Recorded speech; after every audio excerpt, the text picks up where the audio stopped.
Welcome back to Ask Diz. I'm Diz, and this is the show where I answer your most pressing running questions. Let's do this.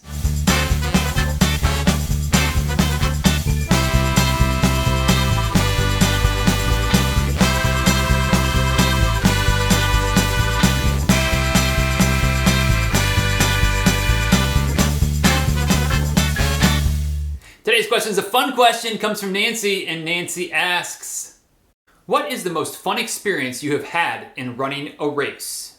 Nancy, I'll certainly be answering your question here as we go, but I think the reason I love this question so much is that as a coach, one of the things that I always encourage my athletes to do before any race is to remember that fun is always the number one priority.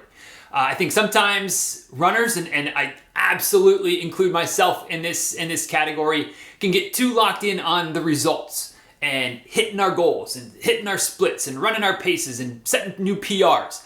And there's nothing wrong with those things, all right? If you're the least bit competitive at all, and Lord knows that I am, that's a big motivator. That's a big part of the process is getting out there, hammering it, laying it all on the line, and hoping that you get the results that you're looking for.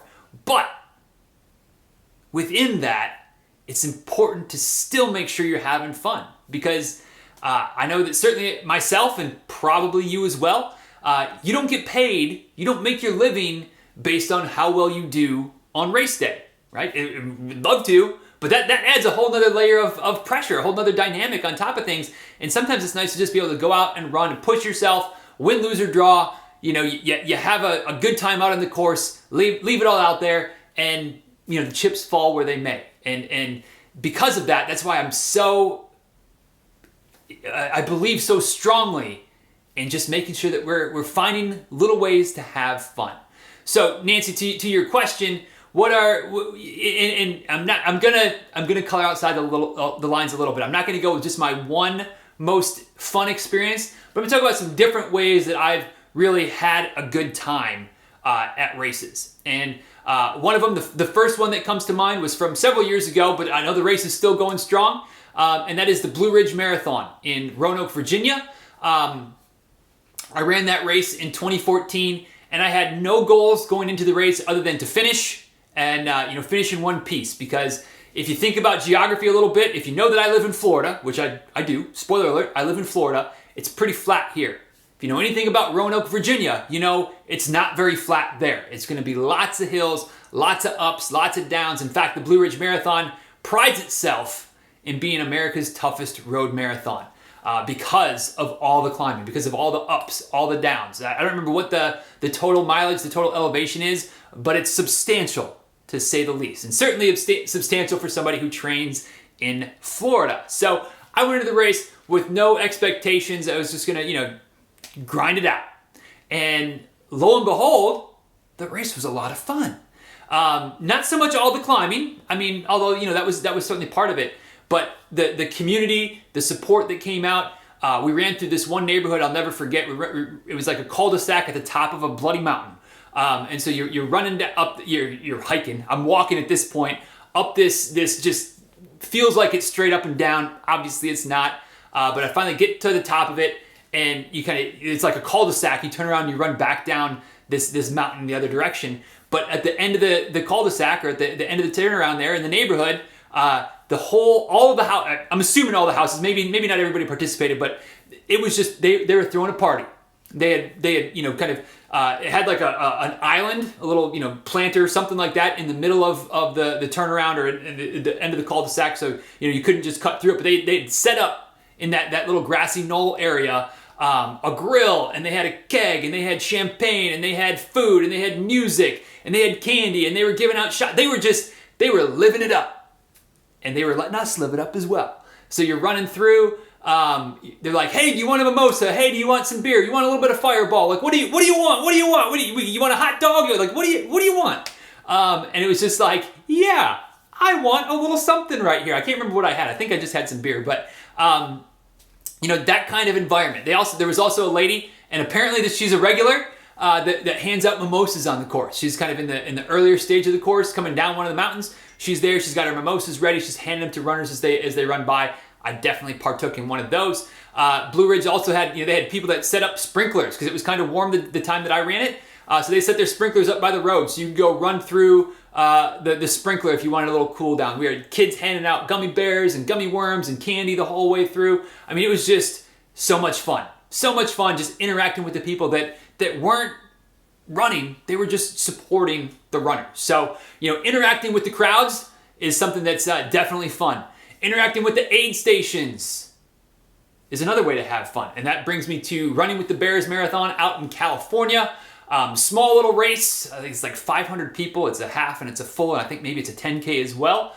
But it's a small little race in the hills, kind of near Reno, actually near Reno, Nevada, but it's right on a border town, so just across the border a little bit. But I will absolutely 100% go back and Running with the Bears again at some point when I'm able to get out west again. But one of the cool things that really stood out from this race is that the organization that puts it on, obviously they get people from the community, they get volunteers to come out and set up the aid stations. But what they do that's different than any race I've ever done or ever seen before, I'm sure it's not totally unique to them, but it's something I've never seen before, is they set up a competition among the aid stations. Who has the best costume, best theme, best snack, most excitement that going through the aid station. And I say aid stations like it's an ultra. It's not an ultra, it's a road race, but they're aid stations. It's not just a water stop. And the different water stops or aid stations are staffed or manned or put on by different community organizations throughout town. And so the race actually donates some money to the winners of the different categories of the aid station voting. So, I mean, they just go all out. All kinds of food, drinks, costumes, music, the whole nine. Awesome. And again, a great time to just have some fun, especially if you're not really trying to hammer at that race, or even if you are. Slow down for a second, stop and get some food, get a Jell-O shot. Get whatever. Get the different things, different aid stations all had different options available. But just interacting with the people from the community. They were so thankful for us running. Obviously, very thankful for anybody who's volunteering at an aid station, and not only volunteering, but just taking it to a level I've never seen aid stations like before, ever. Not that I've run thousands and thousands of races, but in the dozens of races I've run, never come close to seeing aid stations, water stops, whatever you want to call them, like at Running with the Bears out in California. So definitely that was a lot of fun. And then last but not least, running Disney races. I have frustrations about Disney. I'm not one that believes that everything that Disney or Run Disney does is perfect. They do a lot of things that are not good, in my opinion, but it's hard to go wrong with running a Disney race, especially if you're running a Disney race and you're not worried about racing it hard and just going out and getting pictures with all the characters. Just people watching with the people in the costumes, stopping for pictures with characters, stopping for pictures in front of the castle or in front of the ball at Epcot or whatever the case might be, just running it for fun, enjoying the time, and getting out there, getting after it at Walt Disney World, the happiest place on earth. You can get an argument about that sometimes, but I'm a Disney fan, so I'm probably a bit biased about that. But running a Disney race, if you can get out there and hammer it. I've done that before, and there's nothing wrong with that. But running them for fun, stopping, smelling the roses along the way, that's a pretty good time as well. So those are a few of my most memorable, most fun race experiences. Another one that comes to mind, quickly, are the ones where it's easy to not have fun. When the weather is against you, when it's downpour, when it's raining, when it's cold, when it's miserable. There's something about that kind of brings out the joy. Running through, just splashing through puddles, not even trying to avoid them, just splashing right through. Kind of brings back the kid in you a little bit, and that can be fun too. I've experienced that a few times. Obviously, you can't plan for that. That's not something that every year the Marine Corps Marathon doesn't plan on being a downpour the whole time. But this year it was, and I had fun. I had fun running through. I know a lot of people complained about it, but I had a lot of fun. Just splashing, splashing, taking a bath in the nation's capital. So those are some of the races that I've had a lot of fun with, and even the races that I don't mention. Find ways to make them fun. Interact with the kids. Give the kids a high five. Stop to pet dogs. Whatever you want to do to make your race fun. I just believe that we should have fun while we're out there. We can chase our goals. We can push ourselves. But having fun, it's the name of the game for me. So, Nancy, thank you for the question. Sorry I didn't have just one race experience to share with you, but